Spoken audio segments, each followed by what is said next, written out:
Hello student, मैं राजकुमार सैनी आप सभी छात्रों का इस ऑनलाइन पाठ्यक्रम में हार्दिक स्वागत करता हूं। प्यारे बच्चों, हम आज अपने को सोलह प्रश्नावली उसको पढ़ रहे हैं और उसके मैंने संबंधित जो फॉर्मूले थे वो मैंने आपको उस दिन नोट करवाए थे। अब देखिए, हमारा इसमें पहला सवाल आता है। इसमें लिखा है घनाभ है वो 12 सेमी लंबा 9 सेमी चौड़ा है। यानी लंबाई तो मेरे पास है इसकी 12 सेमी और इसकी चौड़ाई कितनी है, 9 सेमी है, और उसकी जो ऊंचाई है h वो 5 सेमी है। तो आपसे पूछा क्या है, घनाभ का संपूर्ण पृष्ठीय क्षेत्रफल और आयतन आपको ज्ञात करना है। तो देखिए, सबसे पहले निकालता हूं मैं घनाभ का संपूर्ण पृष्ठीय क्षेत्रफल। तो इसका फॉर्मूला होता है 2 × LB + BH + HL। तो देखिए 2 तो यहाँ पर से हमारा है, L का मान मेरे पास 12 है, ये 9 है, प्लस फिर B का मान 9 है, ये 5 है, ये 5 × 12 है। अब 2 तो यहाँ पर सेम रहेगा ना, फिर 12 9 की 108 और प्लस में 9 पंजो 45 और 12 पंजो 60। अब देखो 2 तो सेम है, इन सब तीनों को पहले आप जोड़ देंगे तो 8 और 5 13 असल एक आ रही है नबी, फिर 7 और 4 11 असल एक आ रही है, 1 2 2 से 13। जब 2 को 2 से 13 से गुणा करें तो कितना आ गया, 426 सेंटीमीटर स्क्वायर। ये तो आपने क्या निकाला, इसका जो संपूर्ण पृष्ठीय क्षेत्रफल था वो आपने इस तरह से प्राप्त कर लिया है। अब इसी श्रृंखला में आप आगे जो प्रश्न संख्या 2 है उसको देखिए। प्रश्न संख्या 2 में 2 से पहले आप इसका आयतन और देखो, ठीक है ना भी, आपको इसमें शायद में आयतन और पूछा है। तो आप लिखो घनाभ का आयतन। तो आयतन का फॉर्मूला आपका होता है L × B × H। तो L का मान तो मेरे पास है 12, B का मान 9 है, H का मान 5 है। अब देखो 12 9 की 108 हो गए और गुणा में 5 आ रहा है, 5 से गुणा कराया तो 8 × 40 और 5 कम 5, तो 540 सेंटीमीटर क्यूब। ध्यान रखना, क्षेत्रफल निकालने का मात्रक हमेशा आपको सेमी स्क्वायर या मीटर स्क्वायर लगाना है, जबकि आयतन निकालने के लिए आपको क्या लगाना है, सेंटीमीटर क्यूब या मीटर क्यूब काम में लेना है। अब आप नेक्स्ट अगला प्रश्न संख्या जो 2 है उसको देखिए। तो प्रश्न संख्या देखो 2 में आपको क्या दिया गया है। जो 2 नंबर प्रश्न हमारा रहेगा, देखो उसमें लिखा है 3 घनों की जो भुजाएं वो क्रमशः ये आ रही है, ठीक है ना। देखो हमारे पास क्या 3 घन है, एक तो मान लो ये घन है,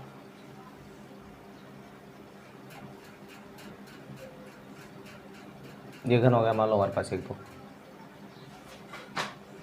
और दूसरा मान लो हमारे पास क्या है, देखो 3 घन है, एक की तो भुजा है 8 सेमी, ये तो प्लस दूसरा एक घन और है उसकी भुजा है 6 सेमी, ये मान लो दूसरा घन हो गया। इसकी भुजा हमारे पास आ रही कितनी, 6 सेमी आ रही है। एक तीसरा घन और है और उसकी भुजा हमारे पास कितनी है, 1 सेमी है, ये मान लो 1 सेमी भुजा घन हो गया।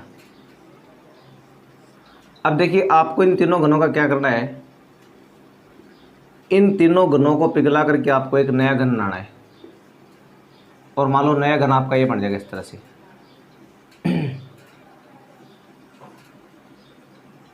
अब देखिए आपको इसमें पूछा गया है बहुत सारी बात। देखिए आप इस नए घन की भुजा निकाल लिया ना, तो भुजा पहले आप इसकी क्या बनेगी, बार ए मान लेंगे आप इसकी, ठीक है। आपको इन तीनों घनों को पिघला करके एक नया घन बनाना है, और जो नया घन बनेगा उस नए घन की हमें क्या करनी है, उस नए घन की आपको पहले तो भुजा निकालनी है, और भुजा निकालने के बाद में आपको क्या करना है, उसका जो संपूर्ण पृष्ठीय क्षेत्रफल है वो आपको प्राप्त करना है। तो देखिए एक बात का आपको हमेशा याद रखना है, जब भी आप एक ठोस वस्तु को पिघला करके आप दूसरी नई वस्तु बनाते हैं तो दोनों का जो आयतन होता है वो हमेशा क्या रहता है, समान रहता है। तो यहाँ पर देखो आप इन तीनों ठोस वस्तुओं को पिघला करके आप नई वस्तु बना रहे हो ना, तो आपको लिखना पड़ेगा पहले इसका हल। माना नए घन की भुजा, नए घन की भुजा आपने क्या मान लिया, पहले एक बार a सेंटीमीटर मान लिया, ठीक है ना। अब आपको सीधे प्रश्नानुसार शर्त लगा देनी है। अब जो नई वस्तु है उसका आयतन पुरानी वस्तुओं के आयतनों के योग के बराबर आएगा। तो आपको लिखना पड़ेगा नए घन का जो आयतन है वो किसके बराबर आएगा? प्रथम घन का आयतन प्लस द्वितीय घन का आयतन प्लस तृतीय घन का आयतन। जो हमारा नया घन है उसका आयतन तीनों घनों के आयतनों के योग के बिल्कुल क्या हो गया है? बराबर हो गया है। अब देखो नए घन के आयतन का फॉर्मूला आपने क्या लिख दिया? इसकी बजाय तो आपने इसको a³ लिख दिया। प्रथम घन को आपने a1 बुझा मान तो क्या होगा? इसका a1 क्यूब, इसका a2 क्यूब और इसका a3 क्यूब। अब देखो a³ तो आपको प्राप्त करना है। a1 का मान हो गया आपका 8, तो 8 का क्यूब आ गया, फिर 6 तो 6 का क्यूब आ गया, फिर 1 तो 1 का क्यूब। क्योंकि ये मान लो मेरे पास a1 है, ये a2 है, ये a3 है। अब देखो a³ है वो तो रखना आपको यहाँ पर सेम। ये मेरे पास हो गया 512, ये 216 प्लस 1। अब जो अगर सबको आप जोड़ देंगे तो आपका यहाँ पर मान आ जाएगा 729 आ जाएगा। जब आप इनको जोड़ोगे तो आपके पास इनका मान कितना प्राप्त हो जाएगा? आपको 729। अब 729 किसका मान है? आपका a³ का मान है, लेकिन आपको तो पहले ये प्राप्त करना है ना। तो 729 का आपको इसमें घनमूल लेना पड़ेगा। और आप जानते हैं 729 हो किसका क्यूब होता है? 9 का होता है। तो यहाँ पर मान मेरे पास क्या आएगा? 9 सेंटीमीटर। ये भी आपका फाइनल उत्तर नहीं है। ये तो क्या है? जो नया घन है उसकी आपने भुजा प्राप्त की है जो आपको 9 सेंटीमीटर प्राप्त हुई है, लेकिन आपको तो क्या निकालना है? नए घन का संपूर्ण पृष्ठीय क्षेत्रफल। तो आप देखो इसलिए नए घन का संपूर्ण पृष्ठीय क्षेत्रफल जो होता है 2 into LB plus BH plus HL। Sorry, हम घन की बात करें ना तो घन का होता है आपका 6a², ठीक है ना। 6 गुणा जो तो घन आपका होता है ना उस तरह से। तो और भुजा आ रही है मेरे पास 9 गुणा 9, तो 6 गुणा 81। अब इनको गुणा करेंगे 6 कम 6, 6 इंटू 48, तो 486 सेमी स्क्वायर। तो इस तरह से आप क्या कर सकते हैं? जो नया घन था आपका उसका आप संपूर्ण पृष्ठीय जो क्षेत्रफल है वो आपने कितना प्राप्त कर लिया है? 486 सेमी स्क्वायर आपने प्राप्त कर लिया है। ये था हमारा कौन सा? प्रश्न संख्या 2। अब देखो हम प्रश्न संख्या 3 की बात कर रहे हैं। तो देखिए 3 नंबर प्रश्न में आपको क्या दिया गया है।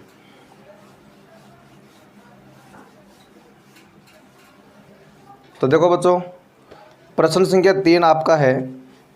उसमें देखो आपको एक संदूक की माप दी गई है आपको, और संदूक हमारी कैसी है? घनाभागाकार है।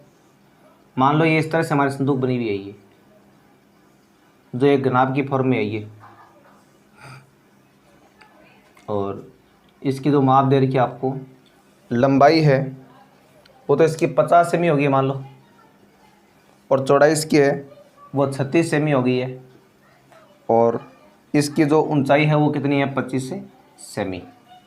आपको क्या निकालना है? इस संदूक का कवर बनाने के लिए कितने वर्ग सेमी कपड़े की आवश्यकता होगी? अब जो कपड़ा होगा हमें उसका क्या निकालना है? पृष्ठीय क्षेत्रफल। अब देखो जब आप संदूक का कवर बनाते हो तो कपड़ा इसके चारों ओर लगाओगे आप। चारों ओर लगाने का मतलब यह है कि आप इसके सारे संपूर्ण पृष्ठ पर लगा रहे हो, तो हमें इसका क्या निकालना पड़ेगा? संपूर्ण पृष्ठीय जो क्षेत्रफल है वो प्राप्त करना पड़ेगा। तो आपको क्या लिखना पड़ेगा? यानी आपको लिखना पड़ेगा कवर बनाने के लिए आवश्यक कपड़े का क्षेत्रफल। तो इसका फॉर्मूला आपको काम लेना 2 into LB plus BH plus HL, ठीक है। ये क्या हो जाएगा? आपका आवश्यक कपड़े का पृष्ठीय क्षेत्रफल आ जाएगा। तो यहाँ पर आपको सारा मान रखना, 2 तो है ही सेम। यहाँ पर 50 गुणा 36 प्लस 36 गुणा 25 प्लस 25 गुणा 50। अब ये जो प्रश्न है ये कंप्लीट आपको करना है। मैंने आपको इसको यहाँ तक करके बता दिया है। अब इनको गुणा करा के और जो इसका सॉल्यूशन आएगा वो आप प्राप्त कर लेना। तो ये प्रश्न मैं आपके लिए छोड़ रहा हूँ, ठीक है ना। अब उसके बाद देखो आप प्रश्न संख्या 4 में क्या दिया गया आपको। देखो जो 4 नंबर प्रश्न आपका रहेगा उसमें है कि एक घन का प्रत्येक पृष्ठ 100 वर्ग सेमी का है। पहले इसको डायग्राम से अच्छी तरह समझ लो। हमारे पास एक घन है कोई इस तरह से, और देखो घन का जो प्रत्येक पृष्ठ है वो आपको दीर्घ 100 वर्ग सेमी का दीर्घ है। मान लो कि हमारे पास ये घन है, तो यहाँ पर घन का प्रत्येक पृष्ठ वो आपका 100 वर्ग सेमी का है ना। अब प्रत्येक पृष्ठ का मतलब क्या है, घन का प्रत्येक पृष्ठ वर्गाकार होता है। तो पहले आप इससे क्या करेंगे, भुजा निकालेंगे, ठीक है ना। इसकी पहले इसमें आप आगे देखो क्या लिखा है, यदि आधार के समांतर। अब आपको आधार के समांतर क्या करना है, इसको काट के इसके आपको 2 भाग करने इस तरह से। तो इस तरह से आपने काट के इसके क्या कर लिए, 2 भाग कर लिए हैं। तो मतलब अब काटने के बाद में इसकी नई आकृति क्या बनेगी आपकी, इस तरह से बनेगी। एक तो ऊपर इस तरह से घना बन जाएगा, और एक देखो नीचे भी इस तरह से आपका अलग से घना वो बन जाएगा। काटने के बाद में ये 2 बराबर घनाभ है वो बन जाएंगे यहाँ पर। जब आप इसको आधार के समांतर 2 बराबर भागों में काटोगे तो इस बात का मतलब बिल्कुल आप बीचों बीच से काट रहे हो इसको, और बीचों बीच से काटने का मतलब ऊंचाई आपकी दोनों तरफ क्या रहेगी, इसकी समान रहेगी। अब जो आपको प्राप्त हो रहे हैं घनाभ उनमें प्रत्येक का क्या निकालना, आपको संपूर्ण पृष्ठीय जो क्षेत्रफल है वो आपको उनका प्राप्त करना है। तो देखिए हम कैसे करेंगे। सबसे पहले देखो आपको इसके प्रत्येक पृष्ठ का, देखो प्रत्येक पृष्ठ का मतलब क्या है कि आपको यहाँ पर ये कोई एक पृष्ठ की बात कर रहा हूँ। जैसे मान लो ये पृष्ठ हमारे पास, इस एक पृष्ठ की बात कर रहा हूँ। ये पृष्ठ कैसा आपका वर्गाकार पृष्ठ होते हैं सारे। जो घन होता है, घन के प्रत्येक पृष्ठ क्या होते हैं, वर्गाकार होते हैं। और आपको इसका क्या दे रखा है, क्षेत्रफल दे रखा है, मतलब हमें वर्ग का क्षेत्रफल दिया गया है, ठीक है ना। तो सबसे पहले मैं लिखूंगा हल में घन के प्रत्येक पृष्ठ का क्षेत्रफल, जो मेरे पास देखो 100 सेमी स्क्वायर आ रहा है, ठीक है ना। और घन का प्रत्येक पृष्ठ वर्गाकार होता है, तो यहाँ पर ए स्क्वायर बराबर आ गया मेरे पास 100। तो ए का मान आ गया मेरे पास कितना, √100, और ए का मान आ गया मेरे पास कितना, 10 सेंटीमीटर, ठीक है ना। अब आपको यहाँ पर भुजा जो ए है उसका मान आपने 10 सेमी निकाल लिया है। मतलब इस बात का ये हुआ कि अब जो आपका ये वर्ग बना हुआ है इसमें सारी देखो भुजाएं आपकी 10 सेमी है, ये भी 10 सेमी है, और ये भी 10 सेमी है, पूरी कंप्लीट। ये देखो पूरी कंप्लीट 10 सेमी है ये। लेकिन देखो जैसे इसके आप काट के 2 टुकड़े करोगे तो देखो 5 सेमी तो ऊपर बचेगी यहाँ तक की, और 5 से बचेगी बिल्कुल नीचे। जबकि देखो लंबाई चौड़ाई में कोई फर्क नहीं पड़ रहा है, क्योंकि ये 10 ये भी 10 सेमी की आपकी, और ये भी 10, तो ये भी 10 है सारी आपकी, ठीक है ना।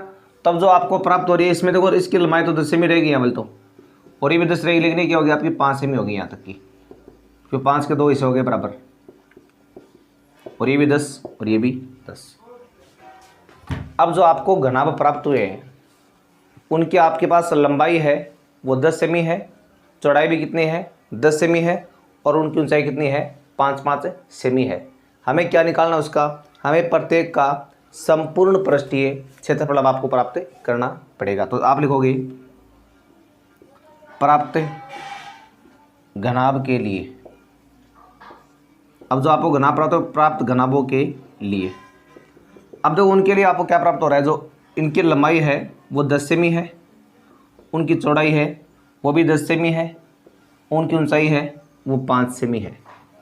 आपको क्या निकालना है, प्रत्येक का संपूर्ण पृष्ठीय क्षेत्रफल। तो आपको लिखना पड़ेगा प्रत्येक घनाभ का संपूर्ण पृष्ठीय क्षेत्रफल, जो आएगा 2 × LB प्लस BH प्लस, क्योंकि दोनों का समान ही आएगा तो हम केवल एक का निकालेंगे, दोनों का भी हो जाएगा आपका। तो L का मान 10, B का मान भी 10, फिर B का 10, H का 5, फिर 5 × 10। अब इसको आप आगे सरल करोगे तो 2 को यहाँ सेम रखना है, ये 100, 50 और ये 50। तो आपका मान देखो क्या आ गया, 2 तो यहाँ पर आएगा सेम ना, ये देखो जुड़ के सारे 200 हो गए, और ये मान मेरे पास आ जाएगा 400 सेमी स्क्वायर। अब जो आपको प्रत्येक घनाभ प्राप्त हो रहे हैं उनका प्रत्येक का संपूर्ण पृष्ठीय जो क्षेत्रफल है वो कितना प्राप्त हो रहा है आपको, वो आपको प्राप्त हो रहा है 400 सेमी स्क्वायर। तो ये हमने अभी पढ़ा कौन सा, जो हमारा प्रश्न संख्या 4 था वो हमने इस तरह से कंप्लीट किया है। और अब आगे 5वां प्रश्न है, उसकी ट्राई आपको एक बार खुद को करनी है। तो ये 5 सवाल आप निकालेंगे, 4 तक मैंने करवा दिए हैं, 5 का आपको हल करना है। आज के लिए बस इतना ही, बाकी बातें हम नेक्स्ट वीडियो में करेंगे। और यदि आप चैनल पर पहली बार विजिट कर रहे हैं तो आपको चैनल को लाइक, शेयर और सब्सक्राइब अवश्य करना है और साथ में बेल आइकन को प्रेस करना है ताकि आपको आने वाले हर वीडियो का जो नोटिफिकेशन है वो समय पर मिलता रहे। तो मिलते हैं नेक्स्ट वीडियो में, तब तक के लिए आपको नमस्कार, धन्यवाद।